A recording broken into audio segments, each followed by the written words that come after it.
দেখি মোবাইলটা। এটা কার ছবি? আমাকে তো আমি নিজেই চিনতে পারছি না। এই ফোনে ছবি তোলা হয়? স্মার্টফোন লাগবে। তো কোথায় পাবো? আমরা গরিব মানুষ। তুমি পড়াশোনা করেছো? হ্যাঁ, পড়াশোনা করেছি 3 পর্যন্ত। তুমি আমাদের সঙ্গে কাজ করবে? না, আমি তোমাদের মতো মাকে কষ্ট দিতে পারবো না। আরে তোমাকে অভিনয় করার কথা বলছি না, আমাদের এখানে স্পট বয়ের কাজ করার কথা বলছি। যেমন লাইট ধরবে আর টুকটাক কিছু দরকার হলে এনে দেবে। হ্যাঁ, এইসব কাজ হলে আমি করবো। শেট, আজ প্রথম গ্রামে শুটিং করতে গিয়ে যে বিশৃঙ্খলাটা ঘটে গেল না, এটা মেনটেন করার জন্য গ্রামের কিছু ছেলের দরকার। বলছিলাম স্যার, আজ সকালে আমাদেরকে যে ছেলেটা ডিস্টার্ব করলো না, ওই ছেলেটাকে কাজে নিলে হয় না? না না, ওসব গৃহ চাষাকে নিয়ে কাজ হবে না। না স্যার, পারবে, আগ্রহ আছে। আর তাছাড়া মনটাও খুব সরল। অনেকক্ষণ থেকে টোটোতে বসে আছি, তাড়াতাড়ি আসো।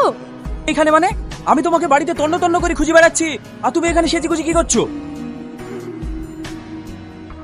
সিম কাট, এই জানোয়ারটা ক্যামেরার সামনে দিয়ে কোথায় গেল?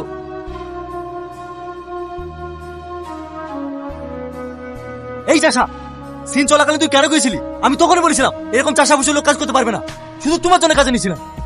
স্যার, দয়া করে ম্যাডামকে কিছু বলবেন না, সব তো সামাল। আসলে ওই লোকটা অন্ধ ছিল তো, তাই ওকে রাস্তাটা পার করাতে গেছিল। কি বললি? বেতন তোকে ওই অন্ধ লোকটা দেবে না আমি দেবো?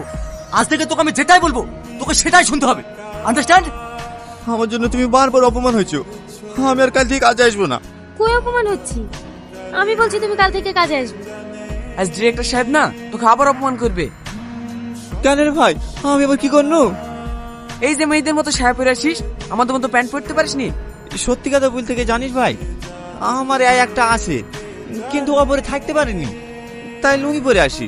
এই একে আজে বাজে কথা বলিসনি, ম্যাডামকে বলে দিলে না আমাদেরকে অপমান করবে। ঠিক আছে, চ। Roll camera action. নদীতে ঘুরতে এসে তোমার কেমন লাগছে বলো? আজ আমার খুব ভালো লাগছে, এত সুন্দর পরিবেশ, মনে হচ্ছে এখানে সারা জীবন থেকে যাই। I am so happy. এ সালমা, এ কে আছো? একে বাঁচাও, একে তোলো, একে তোলো। এই হিরো, হিরোকে বাঁচা, হিরোকে বাঁচা। না না, আমি রিস্ক নিয়ে জলে নামতে পারবো না, আমার মেকআপ নষ্ট হয়ে যাবে। পারলে আপনি নামেন না। আমি তো সাঁতারই জানিনি। এ কে আছো? আমার হিরোকে বাঁচাও, আমার হিরো। এই অনেক পানি খেয়ে ফেলছে, একে কোনো বাড়িতে নিয়ে যাওয়া দরকার। তুমি আমার পায়ে হাত দিচ্ছ কেন? গরম তেল মালিশ করে দিছি, যেন তোমার ঠান্ডা কম লাগে।